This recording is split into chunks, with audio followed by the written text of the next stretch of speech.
A lot of this isn't going to make sense to you, and I'm sorry about that. I'm just going to start at the beginning, with the house.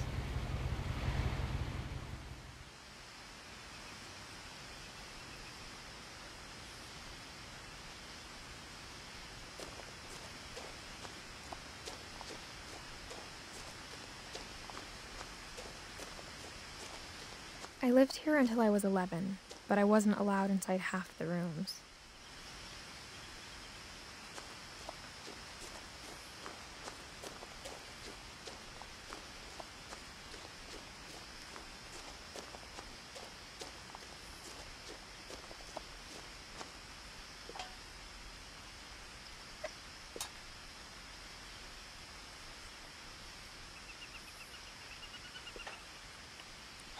Inside the mailbox were bills from 7 years ago, marked urgent, open immediately.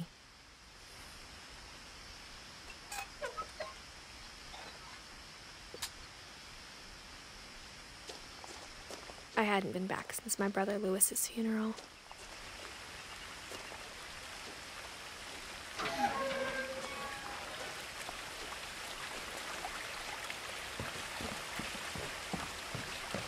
In her will, my mother left me a key, but didn't tell me what it unlocked. Maybe she thought I'd know, or she thought that the mystery would be enough to bring me back.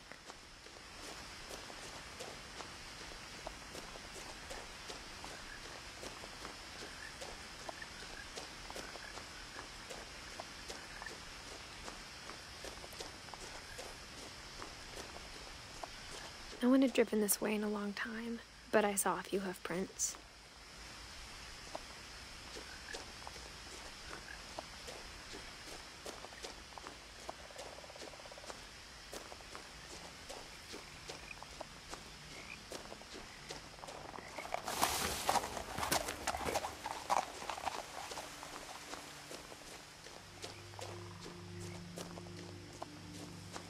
The truth is, even after I inherited the house, I never thought I'd come back to it.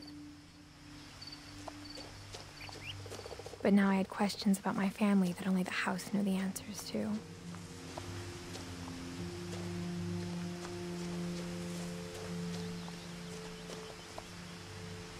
The house was exactly like I remembered it, the way I'd been dreaming about it.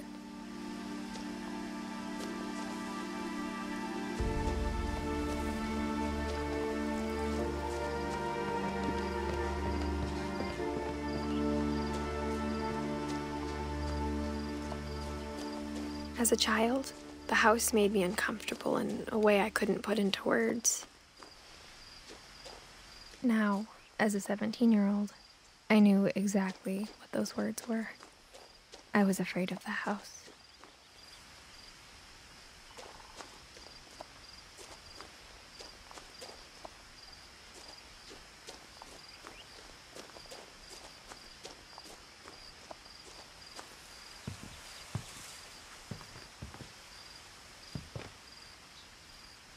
I hoped the key might unlock the front door.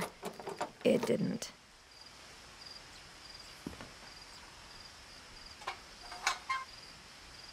Looking in, I felt like the house itself had been waiting for me.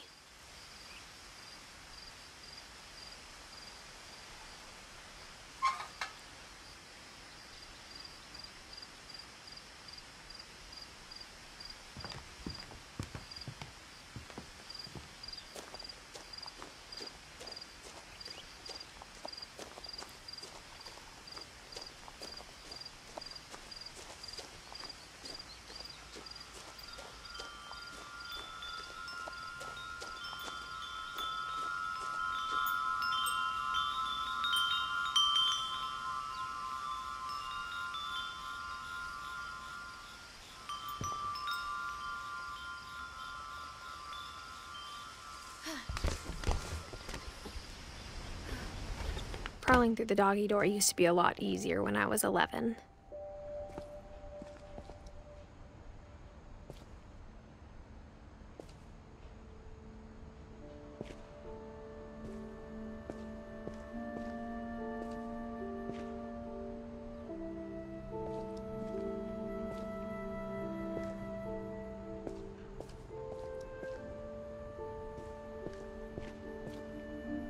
The power had been turned off the night we left.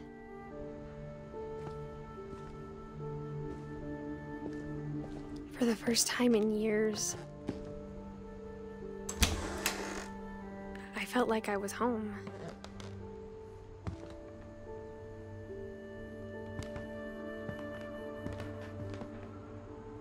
But instead of a family, there were just memories of one.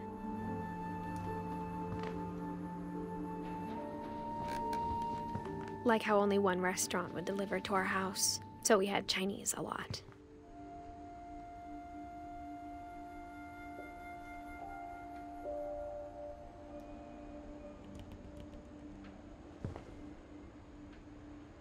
Or how after Louis started working at the cannery, we all got sick of eating salmon. Except our cat, Molly.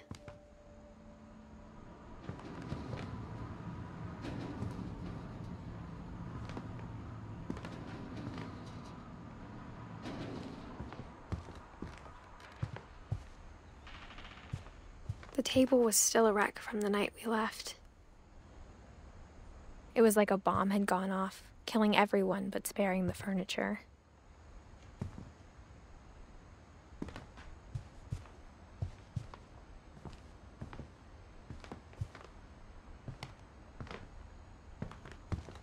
My mom was the only one of us who could imagine Great-Grandma Edie living in a nursing home.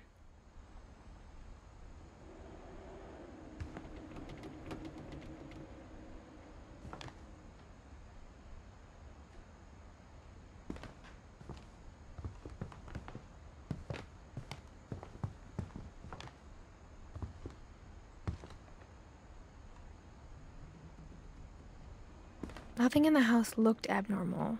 There was just too much of it, like a smile with too many teeth.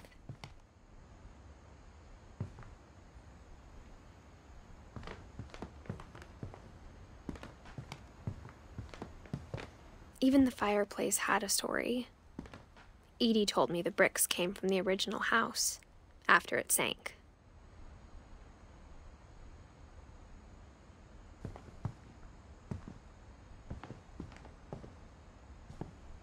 Mom always told me to stay out of the basement, so I wasn't too surprised when the key didn't fit.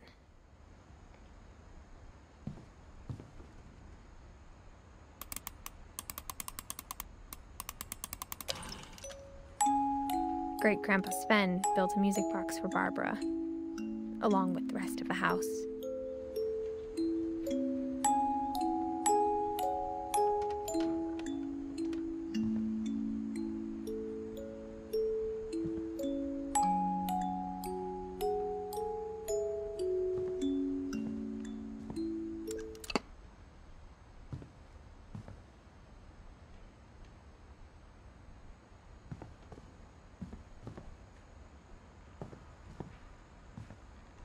My mom wasn't much of an optimist, but she never stopped believing that my brother Milton was alive.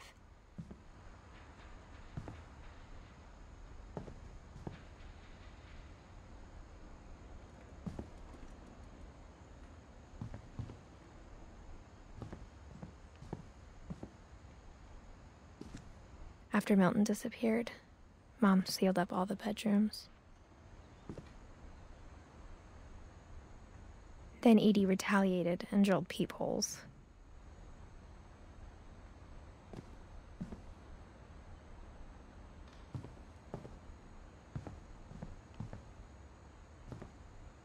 Whenever people ask me about my family, the first thing they always want to know about is Barbara.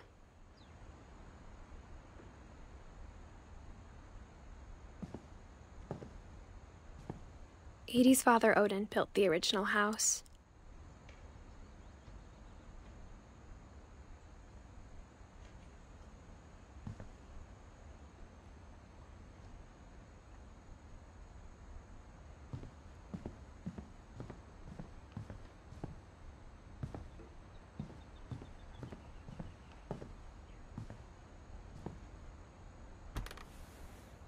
My Grandpa Sam spent 7 years sharing a room with his dead brother, Calvin.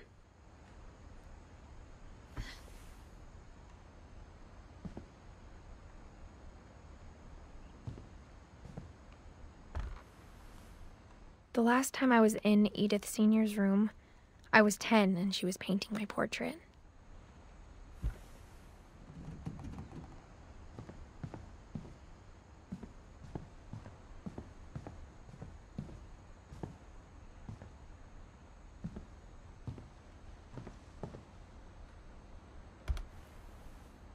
Molly always seemed like a girl I could imagine being friends with, if she hadn't died in 1947.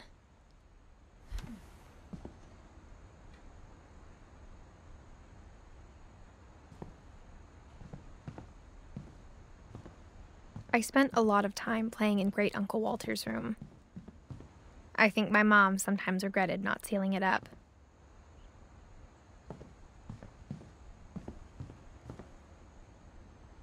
Lewis told me there were secret passages, but I never believed him.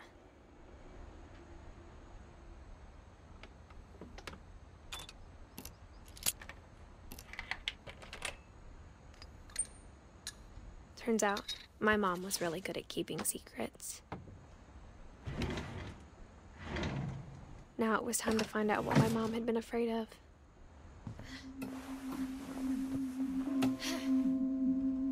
Reading this, maybe it sounds like I had a plan. But I had no idea what was behind that door.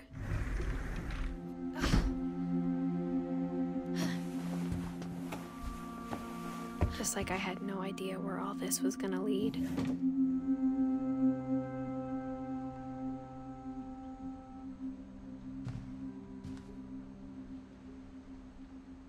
I grew up looking at Molly's room through the peephole. Molly's gerbil had a tiny bedroom with its own even tinier gerbil cage.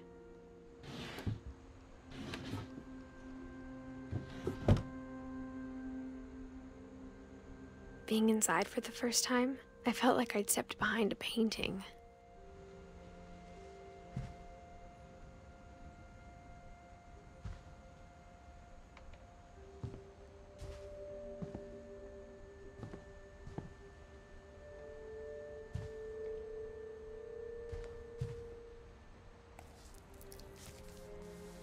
December 13th, 1947. Dear Diary, I'll be gone soon, but I wanted to tell somebody about what's gonna happen. It started when Mom sent me to bed without dinner. I woke up and I was starving, so I looked around for something to eat.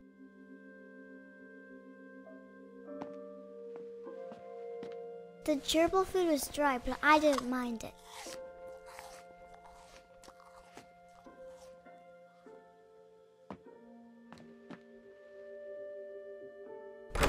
Mom, can I come out now? Sweetheart, it's late. Go to sleep.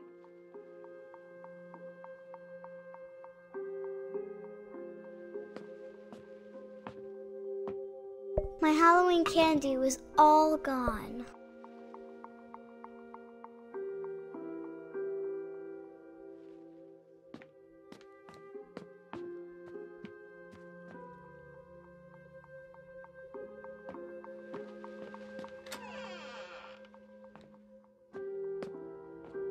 I kept eating and eating.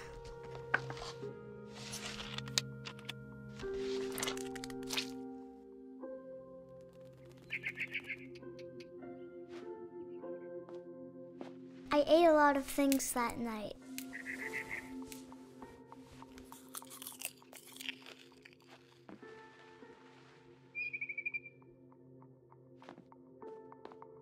Then I heard chirping outside my window. It was a barn swallow going back to her nest. I reached out for her.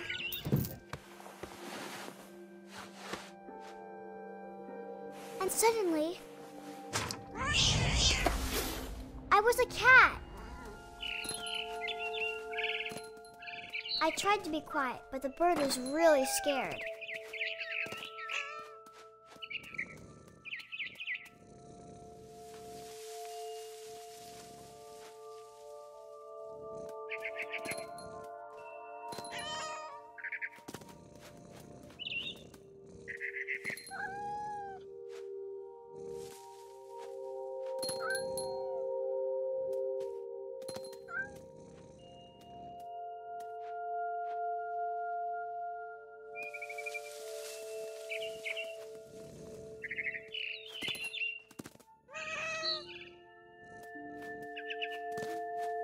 I jumped and I almost got her.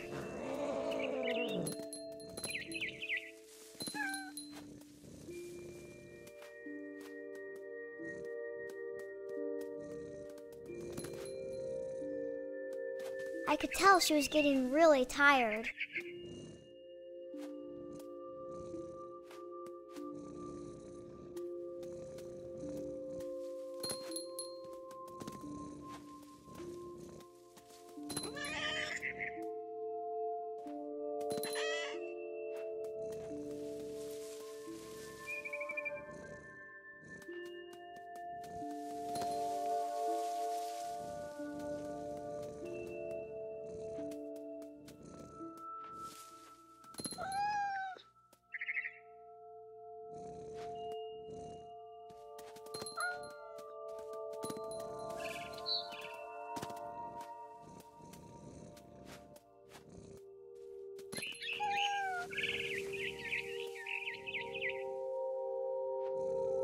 Now I was up in the big tree. I promised Dad I wouldn't climb it anymore. All I cared about was eating that mama bird.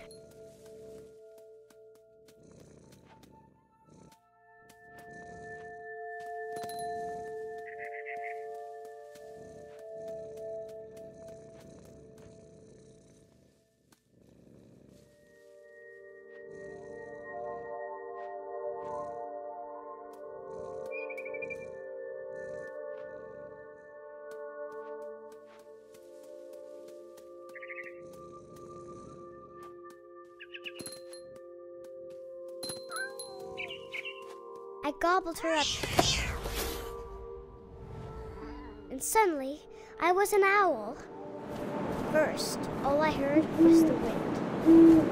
Then I heard little teeth nibbling in the grass.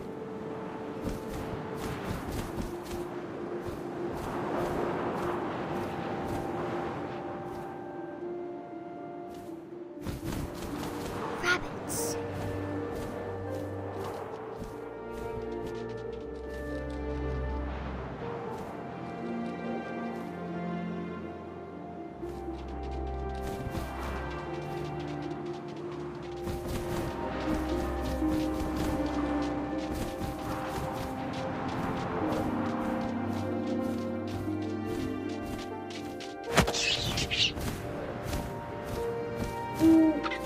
I imagined his face looking up and seeing mine through my talons. I swallowed him up, and I didn't chew one bit. Then I flew off to find something bigger.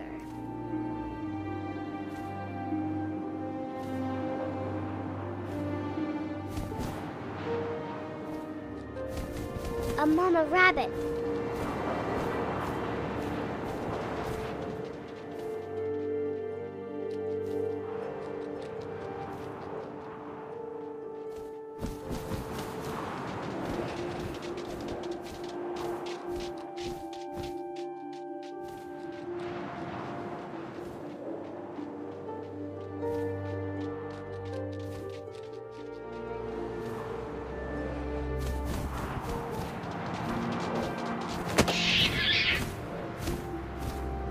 She was almost too big to carry.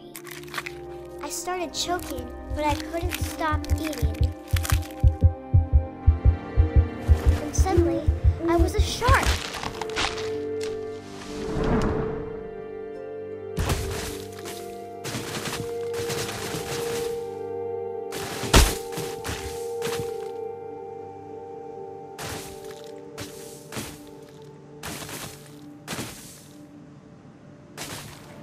I rolled off a cliff and into the ocean. Now, I was hungrier than ever.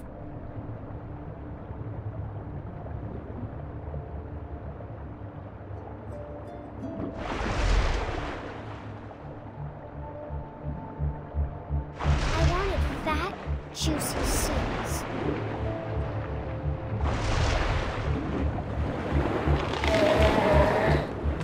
I tore off her flipper, and it tasted really good.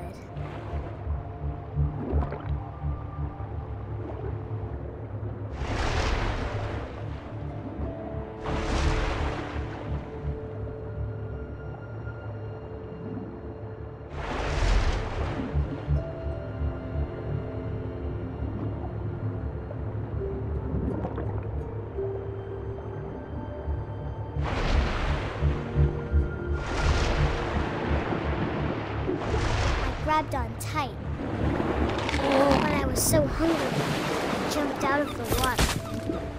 When I opened my eyes, everything had changed.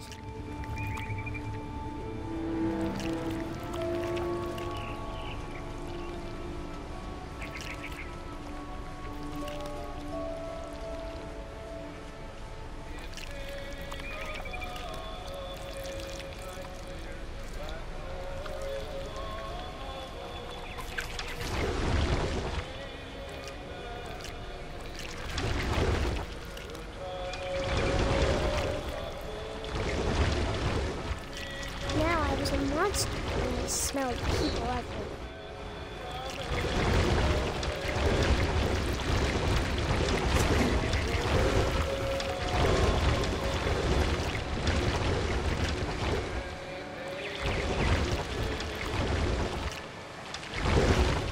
I was big, but I moved real quiet.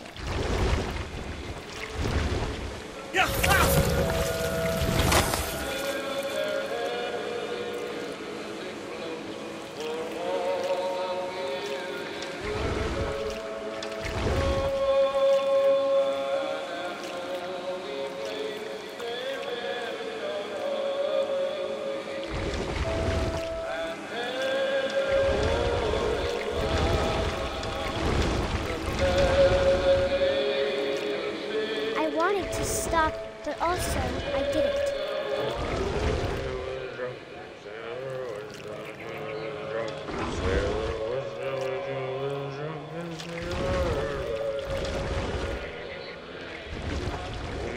Belly was rusty, his belly was rusty, his belly was rusty, razor.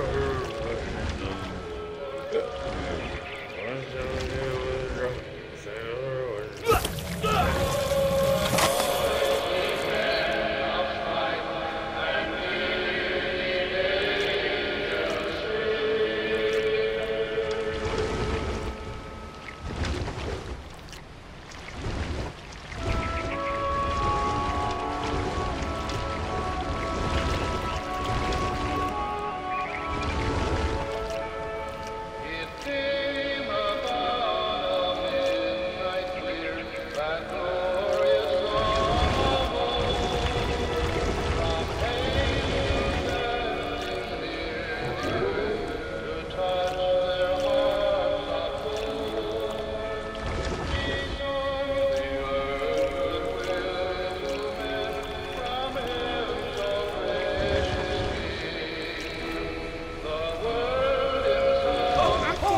passenger, I was still hungry. And across the water, I smelled something new. Something I had to have, so I swam towards it.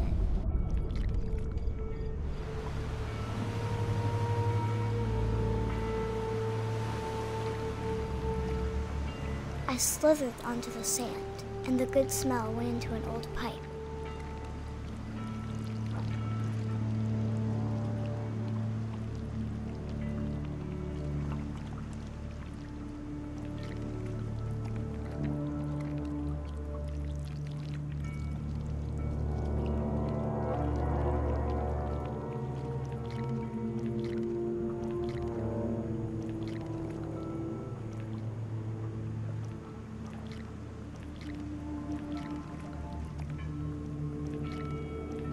I got closer and closer.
all of my stomach started growling.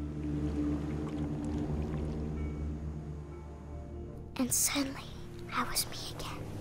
I held my breath for a long time, but I couldn't hear anything. I think it's waiting for me to fall asleep. But it's not going to wait much longer. It needs to feed, and we both know I will be delicious.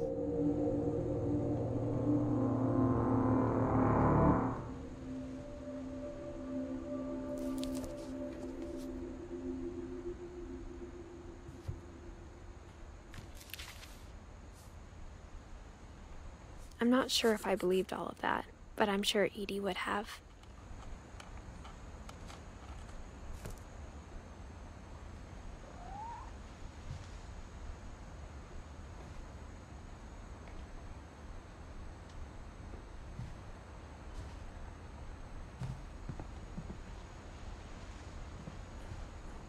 I can't describe it, but I felt like some part of Molly was still here.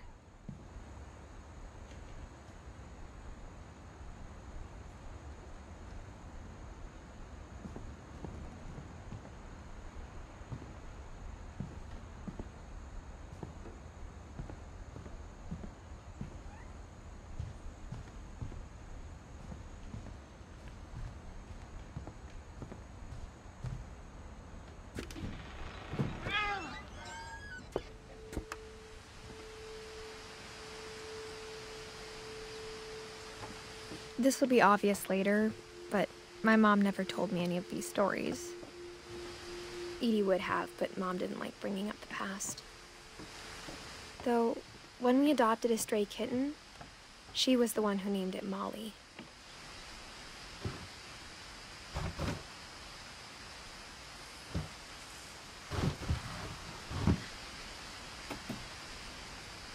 I spent a lot of time in Great-Grandma Edie's room.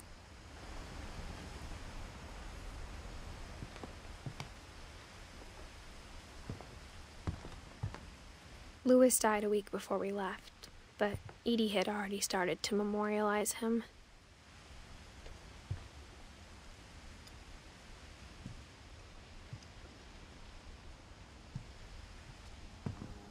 Her room was like a museum.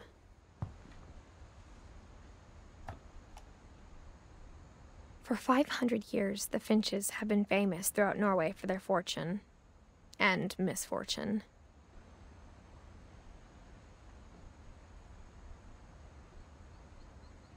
Odin Finch buries the latest victims of the family curse, his wife Ingeborg and their newborn son, Johan. On January 7th, 1937, he set sail with his family and his house, hoping to leave the curse behind.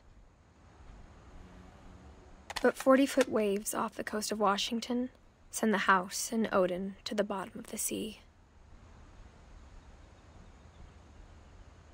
Odin's daughter Edie, with husband Sven and baby Molly, step ashore on their new home, Orcas Island. Odin Finch is the first to be buried in the new family cemetery. His daughter Edie is already dreaming of a new Finch house.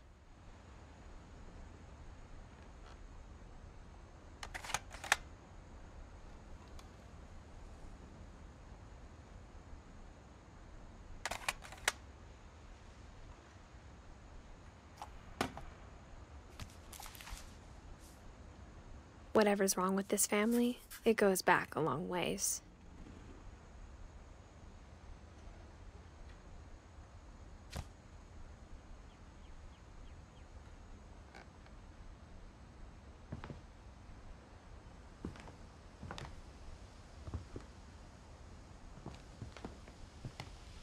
Edie knit me a new pair of gloves every year, just in time to replace the old ones.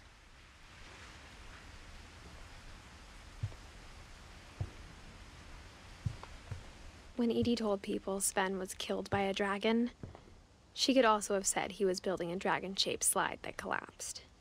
She could have, but she didn't.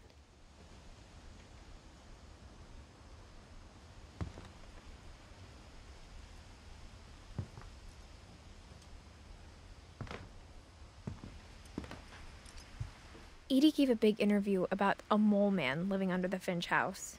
My mom was furious.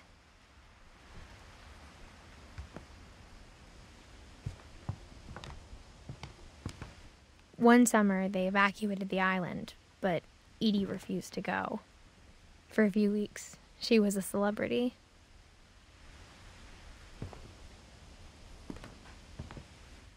I hadn't thought of myself as Edith Jr. for a long, long time.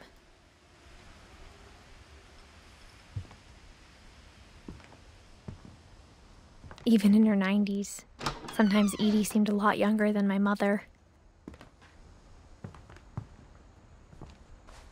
The only trace Grandpa Sam's first wife, Kay, left on the house was the pink bathroom.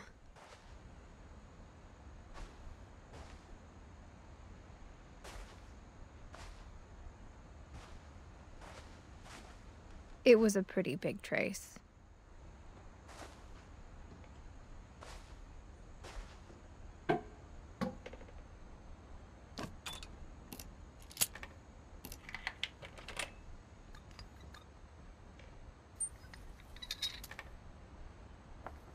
There's a secret in this bathroom.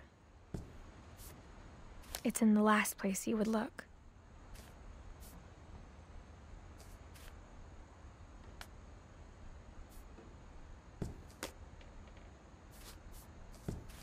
It isn't in the cupboard. It's hidden in this book.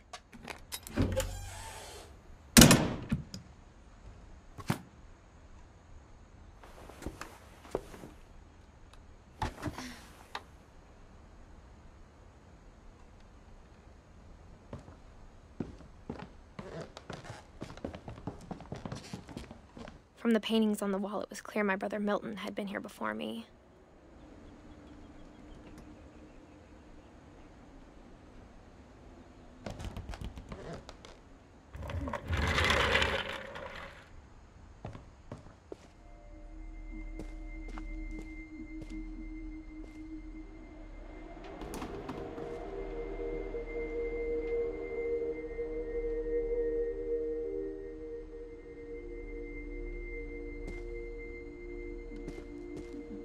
I knew Grandpa Sam had a twin.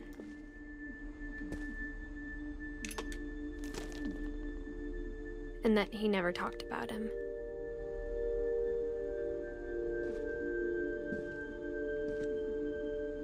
I guess my grandpa didn't like history any more than my mom did.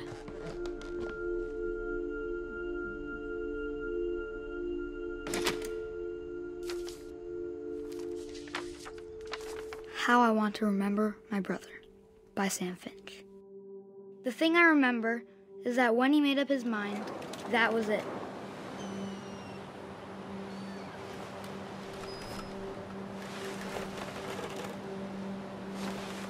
My brother said he'd die before he ate another mushroom. And he did. At Barbara's funeral, we swore we'd never be afraid again. And he wasn't. I think Calvin always wanted to fly. Sam! Calvin! Dinner's ready! Coming! But that day, he finally made up his mind to do it.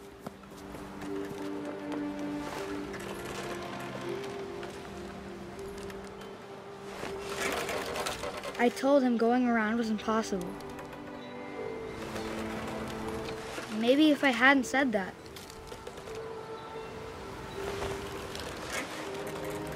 Calvin, I'm not gonna tell you again. Maybe if the wind hadn't picked up. Then maybe he'd still be here. But I doubt it.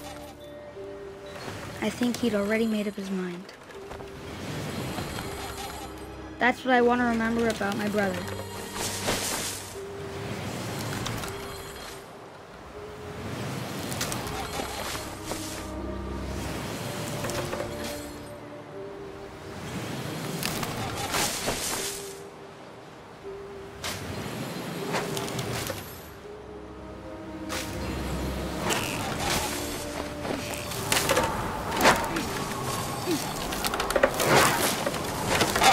The day he made up his mind to fly, and he did.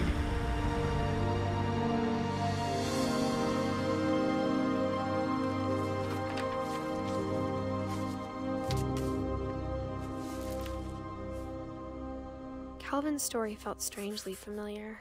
When I was younger, I remember trying to do the exact same thing.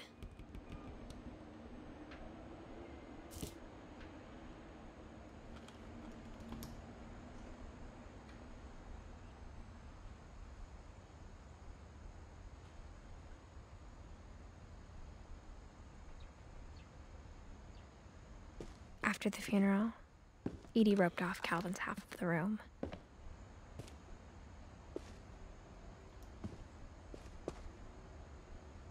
Mom said Grandpa Sam enlisted at 18 and never set foot in the room again.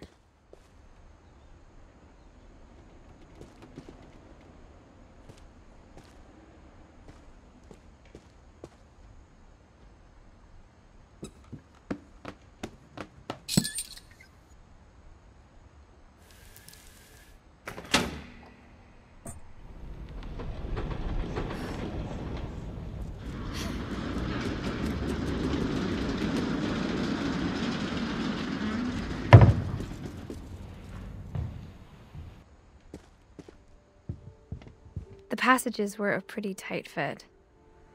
They'd obviously been built for smaller hands and bellies.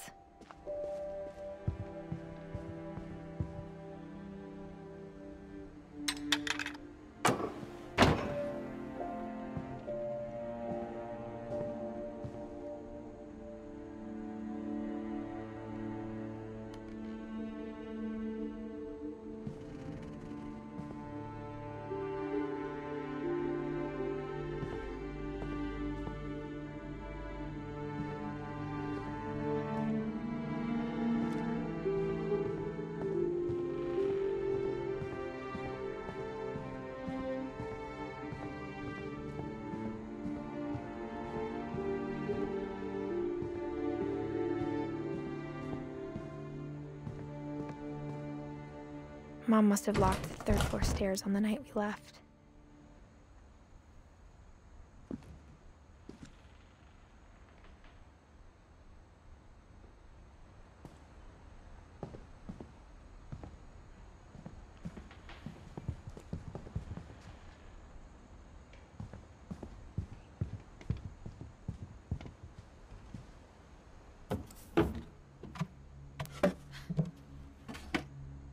Growing up, I always thought of Barbara as a child star.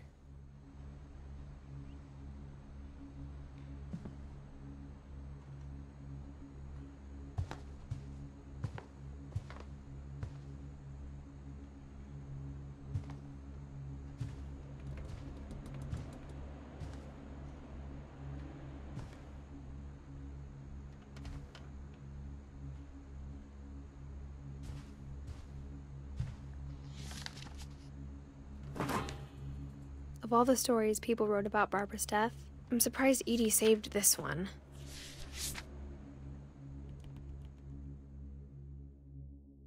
Old Jack here with another ghastly tale inspired by America's most unfortunate family. I'm calling it The Surprise Ending of Barbara Finch. As a child star, Barbara was famous for her scream. Now at 16, she was all washed up, a has-been. But in a lucky break, she'd been asked to perform her signature scream at a local convention for monster movie fans. It was just the boost her career needed. Unfortunately, her scream hadn't aged well. Getting better. I think you just need the right motivation. Her biggest fan and current boyfriend, Rick, was about to demonstrate when... Now that was a great scream. It was Barbara's father, Sven. He'd slipped into a table saw and had to be rushed to the emergency room. So Barbara got stuck babysitting her youngest brother, Walter. Her convention comeback was canceled. Okay, I'm hearing frustration, but I'm not hearing terror.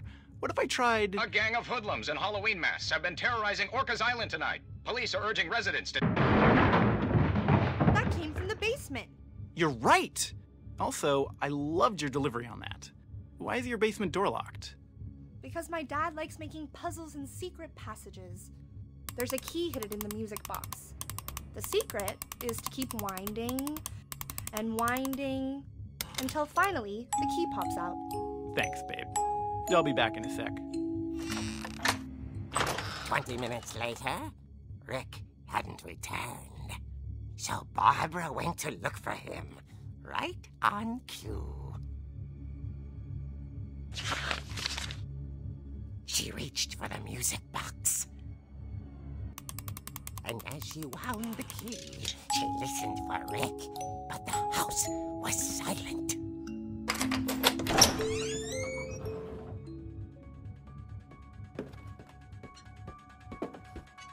Rick?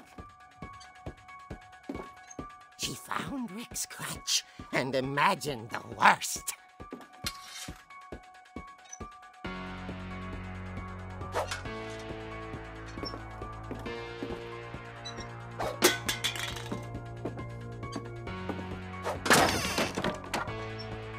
The gang's leader is the infamous Hookman killer, Dr. Carl Hamill, who impaled and then ate his family 10 years ago tonight.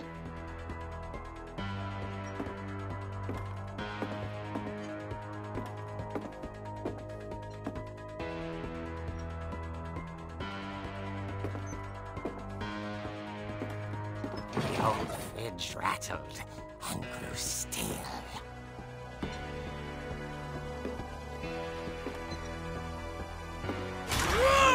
Oh dear!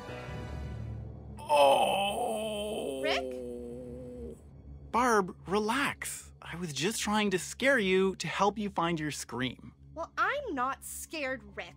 I'm furious. Then act furious.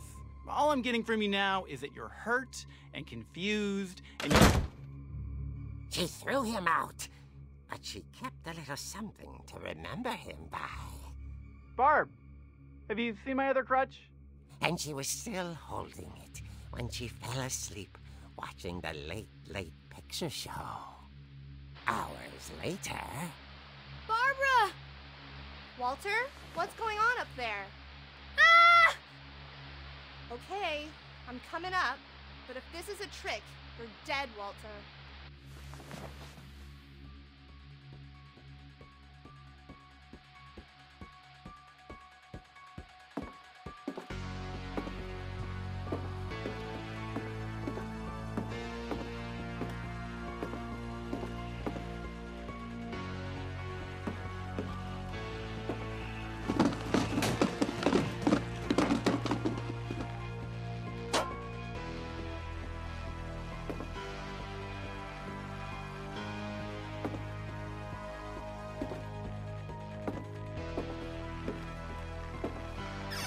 Walter, are you there?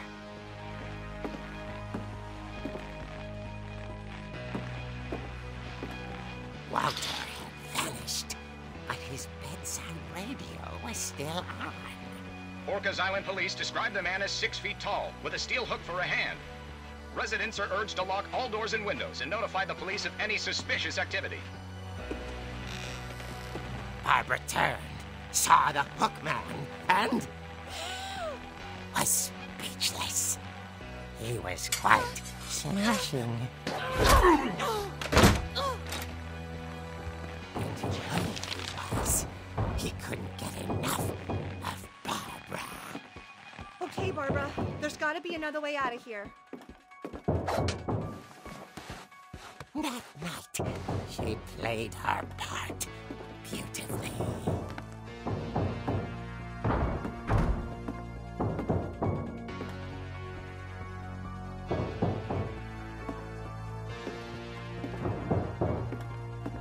Molly's door hadn't been opened in years.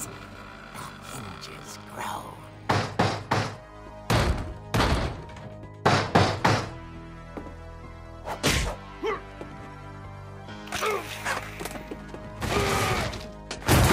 He wasn't moving, but she sensed the story might not be over yet.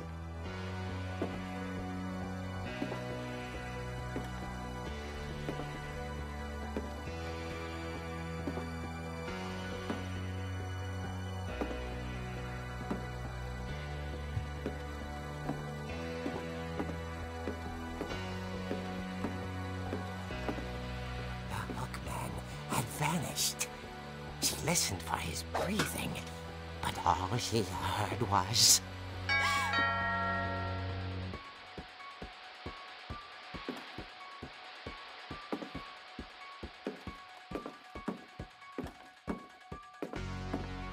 Someone at the door was dying to speak to young Barbara. At the door, she heard whispering. It was coming from inside the house.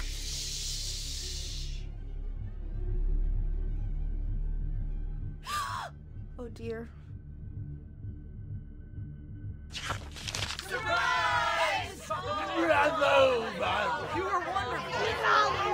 The monsters had come to surprise her. For Barbara, it was a dream come true.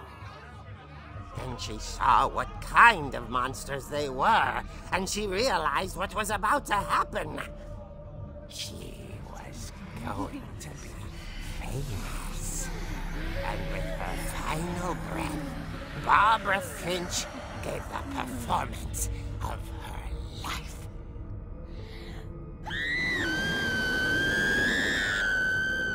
I wasn't there myself, but I hear Barbara was magnificent. Poor girl. She had a taste for stardom. But unfortunately, so did her fans. Of course, the police blamed it all on poor Rick, who disappeared the same night. And little Walter? Hiding under his bed the whole time. He took it all pretty hard, but that's another story. As for Barbara, tucked inside the music box is all they ever found of her. Her ear. Now that's what I call a real eerie tale.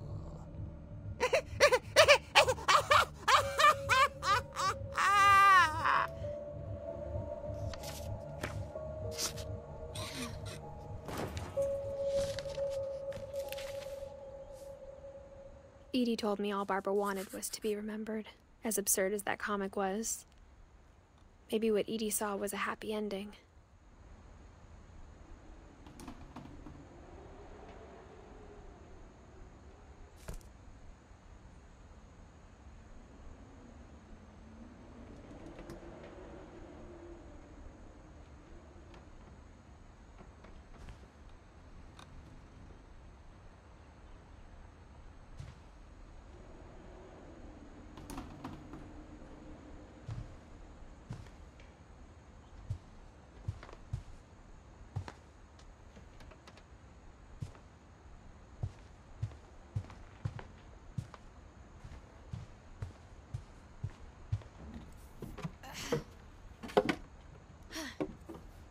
I guess now I know why Mom didn't like me playing with the music box.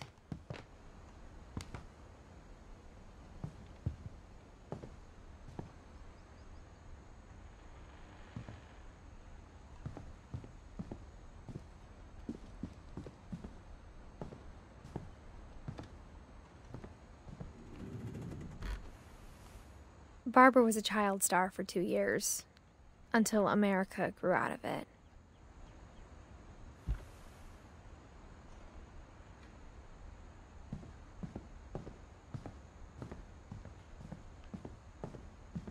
It's funny. All those times I played with the music box and never found the basement key.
Mom said the basement was off limits, unless I wanted another tetanus shot.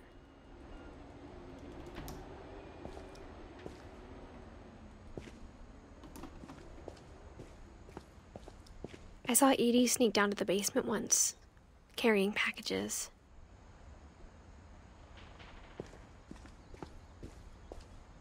I thought maybe she was hiding presents.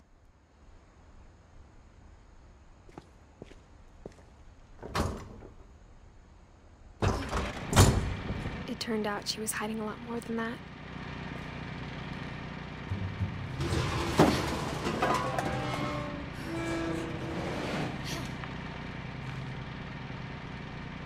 I remember asking Mom once about where Walter had gone.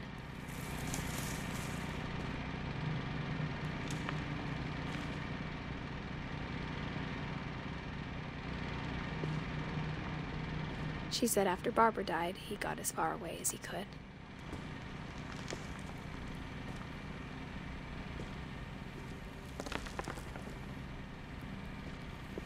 If there's a pattern in all these stories,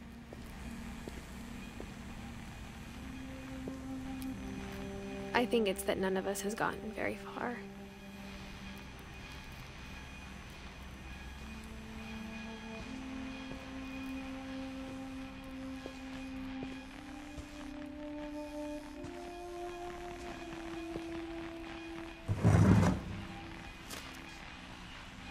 Goodbye, everyone. I can't believe I've been down here for 30 years. On that first day, after the shaking started, I didn't think I'd survive a week.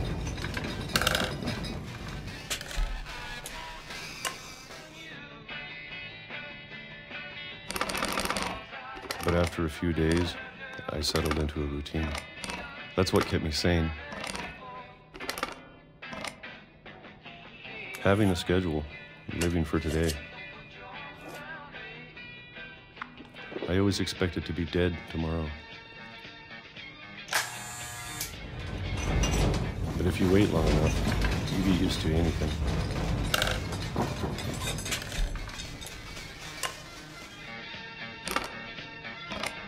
Even a monster on the other side of the door starts to feel normal. Almost friendly.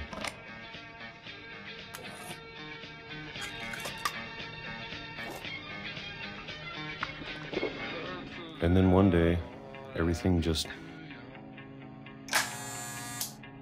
stopped. Whatever that thing was, it was gone. Maybe it got tired of waiting. Or maybe I just got tired of being afraid.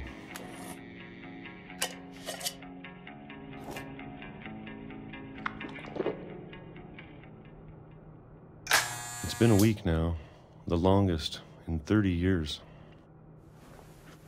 I'm done waiting. I have to leave while I still can.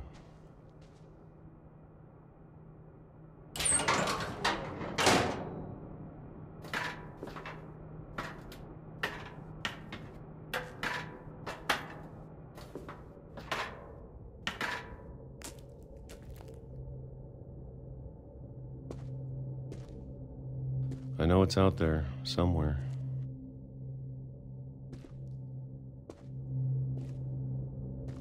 Whatever killed Barbara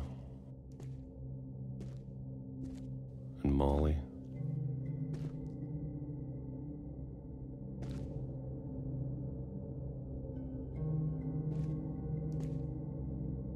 and Calvin.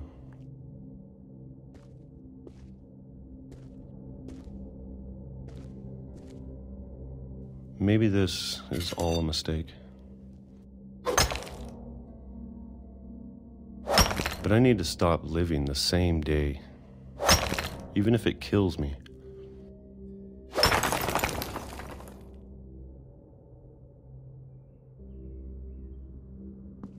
Whatever's out there, I want you to know I'm ready for it. I'm going to appreciate all of it, especially the food. I don't mind if I only have a year left. Or a month. Or a single week. I'd be happy with one new day. I can already imagine the sun on my face.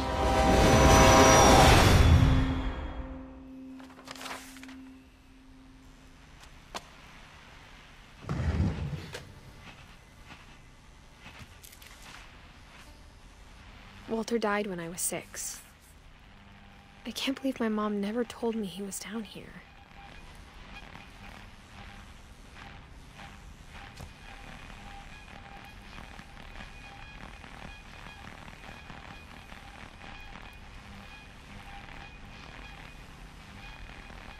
I'm sure my mom was trying to protect me.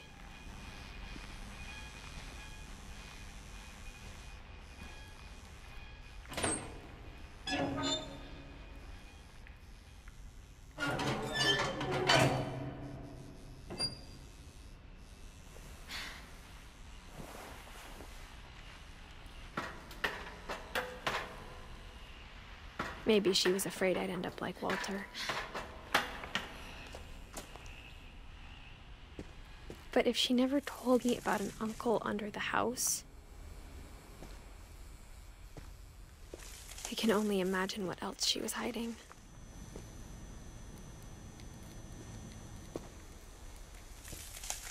I don't want to make the same mistakes she made.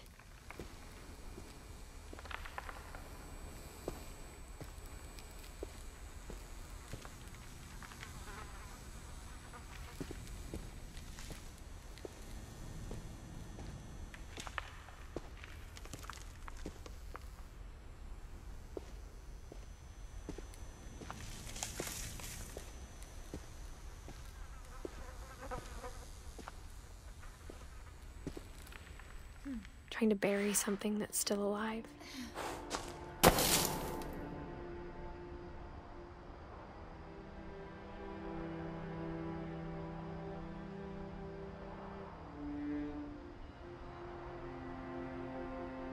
Now that there's only one of us left, or maybe 2,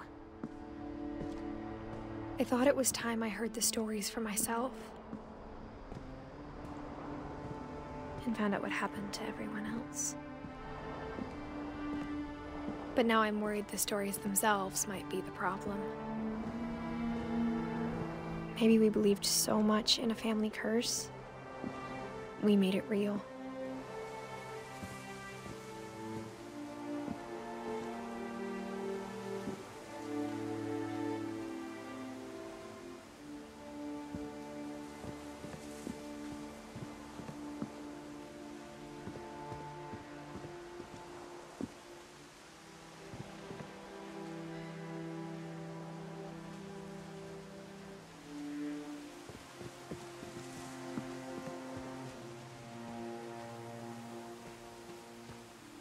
I don't know if I should even be writing this.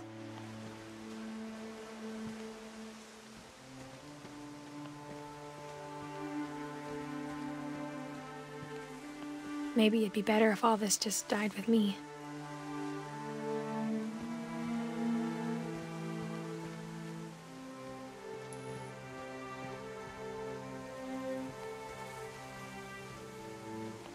But I thought you should know about your family.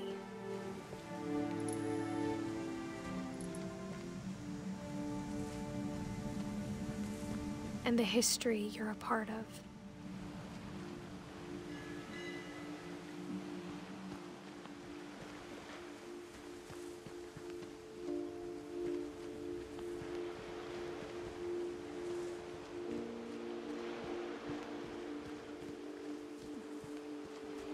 Though to be honest, I feel as lost as you probably do right now.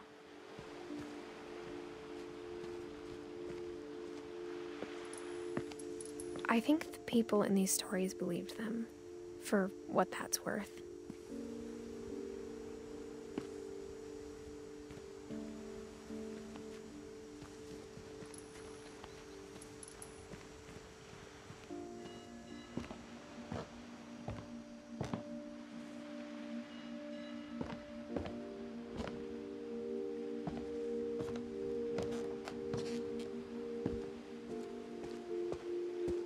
And when you look at the house, at that history of imagination and stubbornness and madness. Any of it seems possible.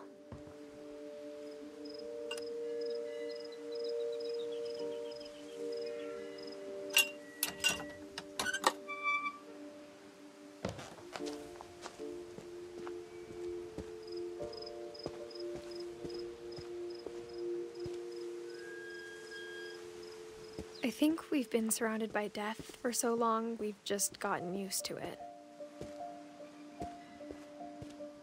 What kind of family finishes building a cemetery before starting the house?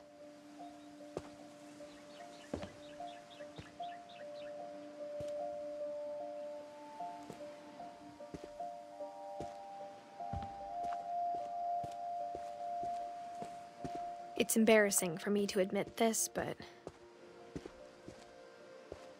the pet cemetery made me more uncomfortable than the human one. 3 of the gerbils are mine, and 2 had been my fault.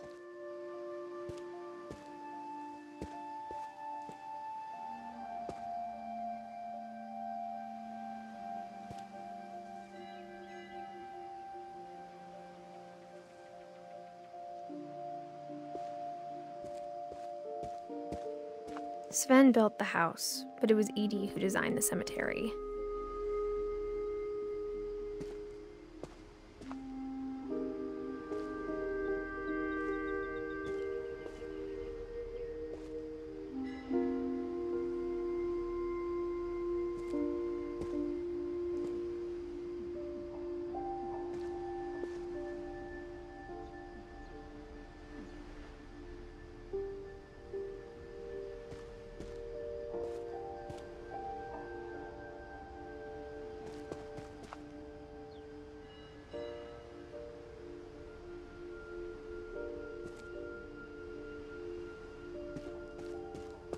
I'm sure Odin's monument had been Edie's idea. My mom was always trying to move on, but for Edie, the past never went away.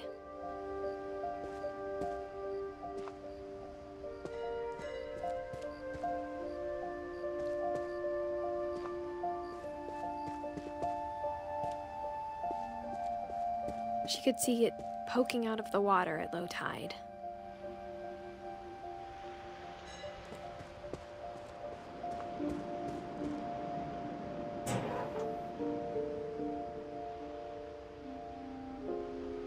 Edie said she dreamed about the old house every night.